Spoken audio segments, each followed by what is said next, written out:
Assalamualaikum warahmatullahi wabarakatuh. Apa kabar kalian semua? Tentunya dalam keadaan sehat walafiat.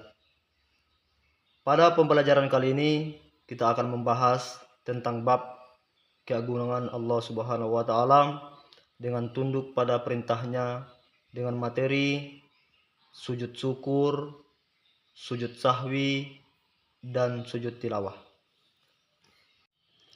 Sebelum kita memulai pembelajaran hari ini, alangkah baiknya kita berdoa bersama-sama.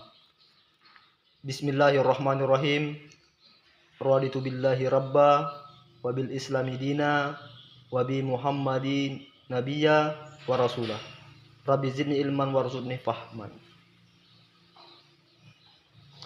Mudah-mudahan apa yang kita pelajari hari ini bermanfaat.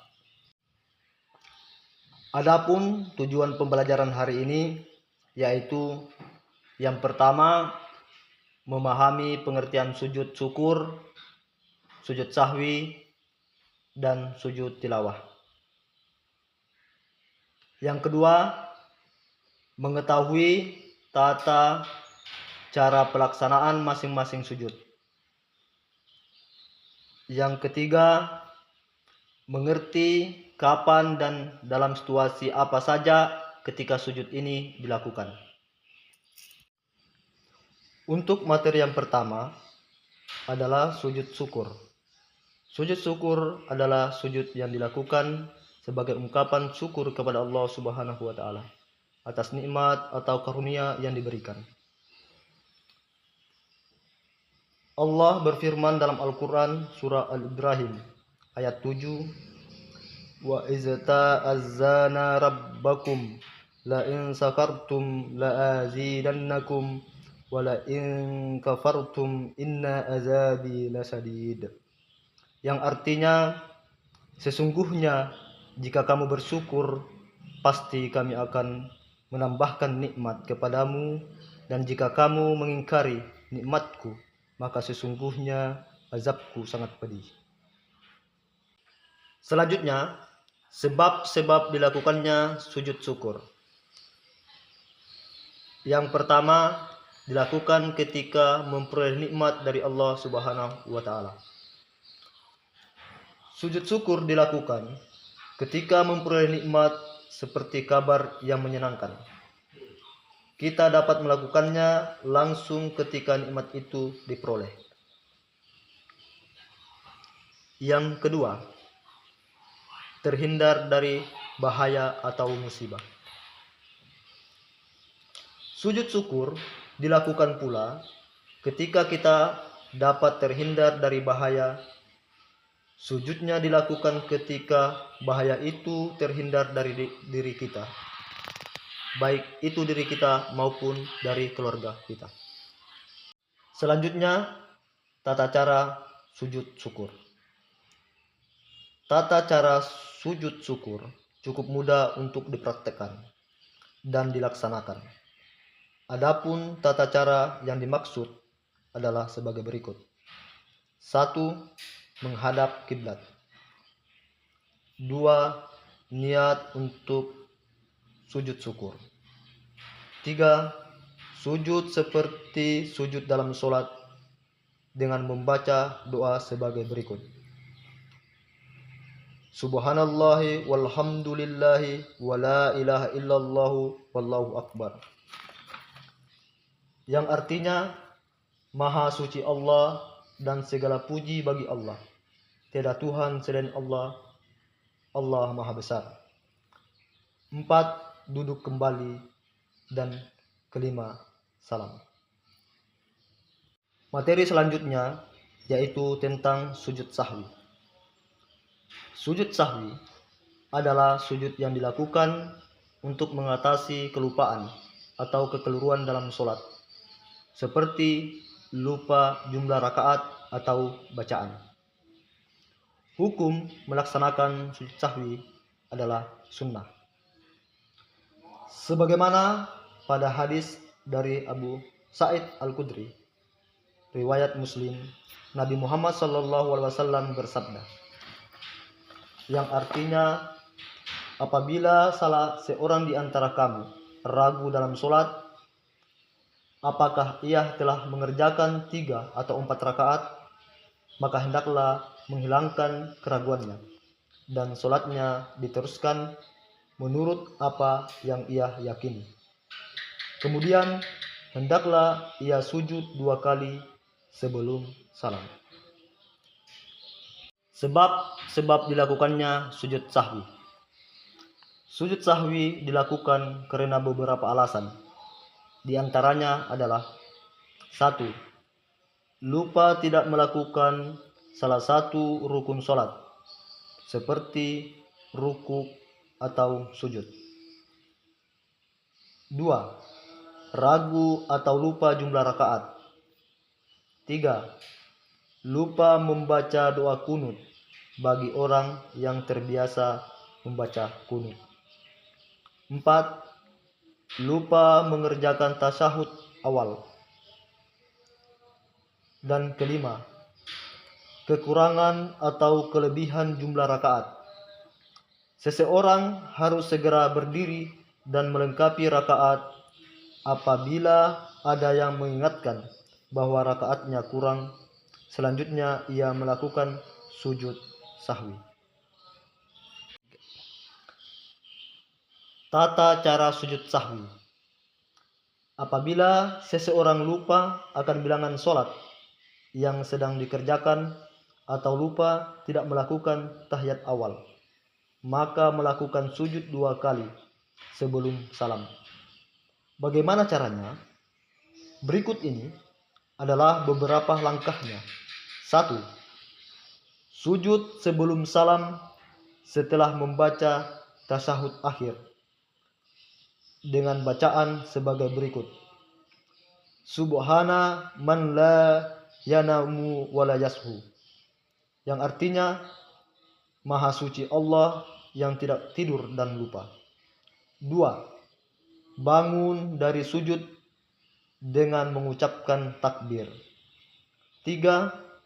Duduk sebentar, takbir, dilanjutkan dengan sujud kedua.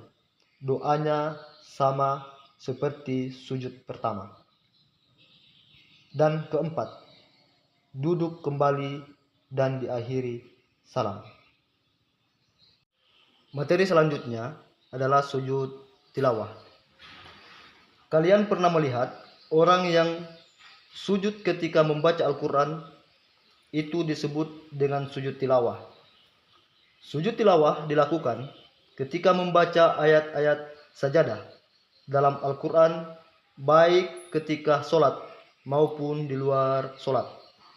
Begitu pula pada saat membaca atau menghafal, atau pada saat mendengarkan bacaan Al-Quran. Sujud tilawah hukumnya adalah sunnah. Sujud tilawah dilakukan karena membaca atau mendengar ayat-ayat sajadah, baik di dalam maupun di luar sholat. Adapun ayat-ayat sajadah yang ada di dalam Al-Quran, salah satunya surah As-Sajadah ayat 15 sebagai berikut. Bismillahirrahmanirrahim. Innama yu'minu bi ayatina alladzina idza zukkiru biha kharru sujjadan wa sabbahu bihamdi rabbihim wa hum la yastakhbirun. Artinya, sesungguhnya orang yang benar-benar percaya kepada ayat-ayat kami adalah mereka yang apabila diperingatkan dengan ayat-ayat itu, mereka segera bersujud seraya bertasbih dan memuji Rabb-nya, dan lagi pula mereka tidak sombong. Adapun syarat-syarat sujud tilawah. 1. Suci dari hadas dan najis. 2. Menghadap kiblat. Dan 3. Menutup aurat. Tata cara sujud tilawah di luar sholat. Sujud tilawah dapat dilakukan dengan tata cara sebagai berikut. 1. Sujud tilawah di luar sholat. Adapun cara yang melakukan sujud tilawah di luar sholat adalah sebagai berikut. 1. Berdiri menghadap kiblat. 2. Berniat sujud tilawah. 3. Takbiratul ihram. 4. Melakukan sujud cukup 1 kali. Doa yang dibaca pada saat sujud seperti berikut. Sajada wajhaya lillazi khalaqahu wa sawwarahu wa saqqa sam'ahu wa basarahu bi haulihi wa quwwatihi tabarakallahu ahsanul khaliqin. Yang artinya, wajahku bersujud kepada zat yang menciptakannya, yang membentuknya, dan yang memberi pendengaran dan penglihatan. Maha suci Allah, sebaik-baiknya pencipta. 5. Duduk sejenak. Dan 6. Membaca salam. Adapun hikmah sujud syukur, sujud sahwi, dan sujud tilawah.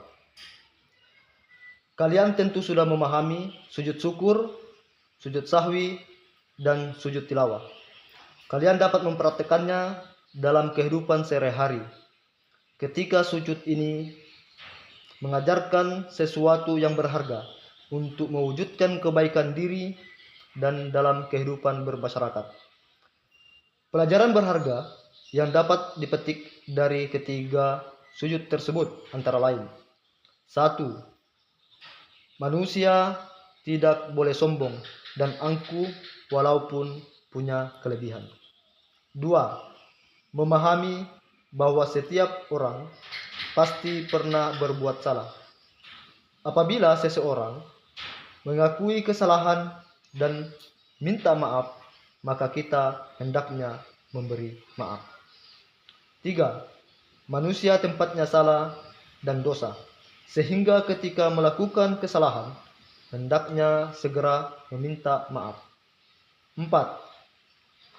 Lebih menghayati bacaan dan makna Al-Quran. 5. Mendekatkan diri kepada Allah Subhanahu wa Ta'ala. 6. Mensyukuri nikmat yang telah diberikan oleh Allah Subhanahu wa Ta'ala. 7. Memperoleh kepuasan batin berkaitan dengan anugerah yang diterima dari Allah Subhanahu wa Ta'ala.